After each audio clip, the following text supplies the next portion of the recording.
The next ones they use, switching of the bait and the slider. People here have gone out, I'm sure, buying a car. You buy any product, they offer you one, and then they slip you another one. That right there is switching the bait. From a distance, it will appear that you have an obligation.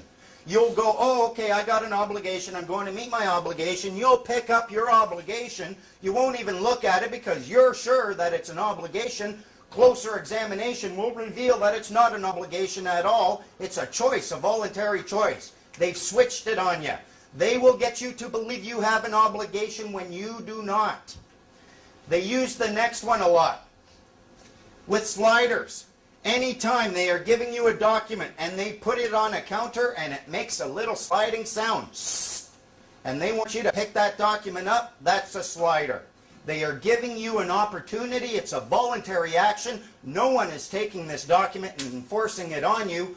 You are acting voluntarily to pick that up, and that's why they slide it like that. You go ahead and touch it if you want. You have the right to pick this up and look at it and flip it over. Say, no, I don't want this. Put it back down. Slide it right back to them. Examine what it is they're sliding to you, because every time they're sliding you something, you've played hearts where you want to get rid of the Queen of Spades. That's what they're trying to do. They're trying to get you with the Queen of Spades. Flip it over, look at it, say, no, I don't want it. Slide it right back to them. There's nothing they can do. Anytime they're using a slider, they are doing something which is going to cause you to give them authority over you. The next one that they've got is hiding the monkey. That's my monkey. Let's suppose for a moment I walk into a party, I got a monkey with a bell on its tail. My monkey is on a leash and he starts chucking dumplings at you. And you say, dude, stop your monkey from chucking dumplings at me. And I say, monkey, that ain't no monkey. See the bell? See how it's attached to a furry prehensile bell holder? Monkeys have tails, not furry prehensile bell holders, therefore that's not a monkey. And you say, oh, well, where are them dumplings coming from? They will trick you into giving up your highest status, because the moment you hear that little bell on the monkey, you're looking the other way automatically. And you've got no complaints. If you ever end up in court and you try saying, Your Honor, I just didn't see the monkey, they're going to laugh at you. They're going to say, listen, Your Honor, it was on a leash, it was chucking dumplings, and I put a bell on its tail. How could you not see the monkey? And you'll have no excuse. You'll have no excuse because they have trained you like a Pavlovian dog. The moment you hear that little bell on its tail, boom, you're looking away. I'll show you what that little monkey is later. Any questions so far?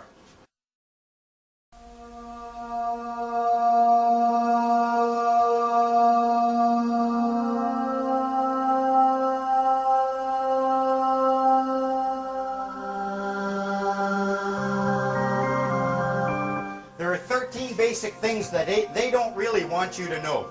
13 fundamental things that if you remember what they are, you are going to have all the power in the world over them.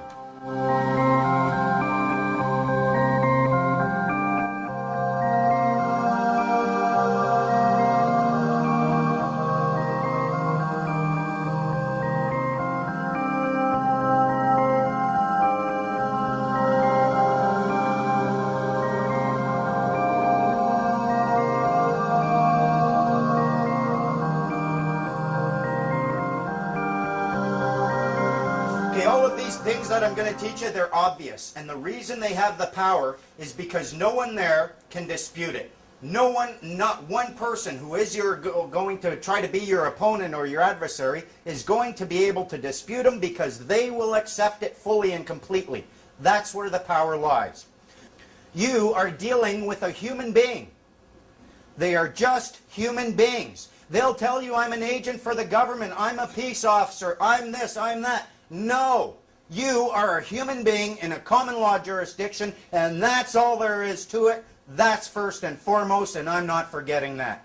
If you remember that, they have to remember that. The key thing about remembering this is you can remember a couple of things. Yes, you can affect them. They will respond to emotion. They will respond to threats. They'll respond to a baseball bat in the bottom of their knee. They will respond. They will also respond to love, compassion, and truth. They are human beings, and if you treat them with the dignity that all human beings are worthy of, they will respond as a human being as well. Don't look at them as anything more than simply a human being using a tool. And the tool that they are using is words. All they are words. The government is just composed of human beings using words. Take away the human beings, you don't have a government. Take away the words, you don't have a government. You need those two things in order for anyone to come up to you and claim any level of authority over you. The good thing about these words is that if they start losing some of them, they lose all their authority. If someone comes up to you and points to a body of words and says, this body of words gives me authority over you, and you say, really? What does that word right there mean? And they say, I don't know. What just happened to their authority?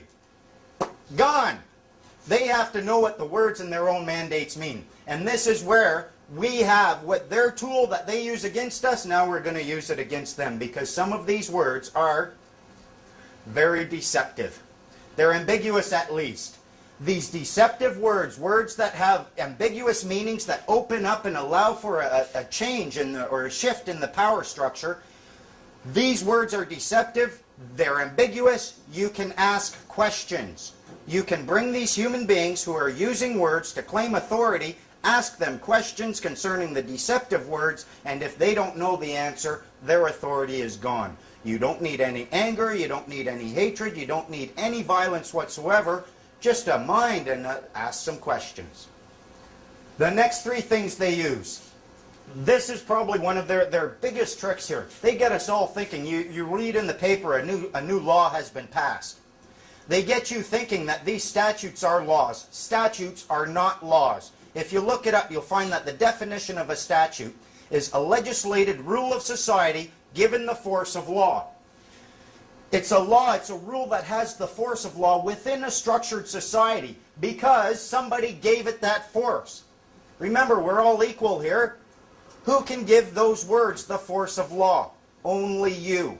You have decided to give those statutes the force of law within your societal structure. A society, if you look at the definition of that, it's a number of people joined by mutual consent to deliberate, determine, and act for a common goal. Your consent is required for any statute to have the force of law, and you can spot these. They'll have the word act right in the title. Point out the word act to any government agent asking or claiming authority over you. Say, what exactly does that word right there mean? And you will be 2 steps away from consent. Consent is not assent. You don't have to make a positive affirmation in order for them to achieve consent. Your silence and inaction will raise the appearance of consent. Every time there is an election, within 30 days, your MLA, your MP, will send out to every address, every residential address, hi, your new representative. If you don't call her back within 30 days and say, no, you're not. Sorry, you're fired. She has achieved the consent she needs or he needs to act as your representative. Consent can be achieved when you do nothing. My first book was called Registration Application Submission Means Drop 'em, Bend Over, and Don't Expect Lube, How the Government Really Gains Power. I was angry at the time and big on long titles. These 3 words is how the government has been getting authority over us. Registration, application, submission. All of the power they have over you is because you have put your signature on a document with 1 or 2 or 3 of these words. The word registration. What does it mean? I thought I'd just put my name down. Nuh-uh. Historically, it goes back hundreds and hundreds of years to an act of a ship's captain signing over his ship and all chattel contents to the harbor master for safekeeping. Chattel contents included the slaves, the condemned, those in debt, anything that could be party to a contract essentially was considered chattel property.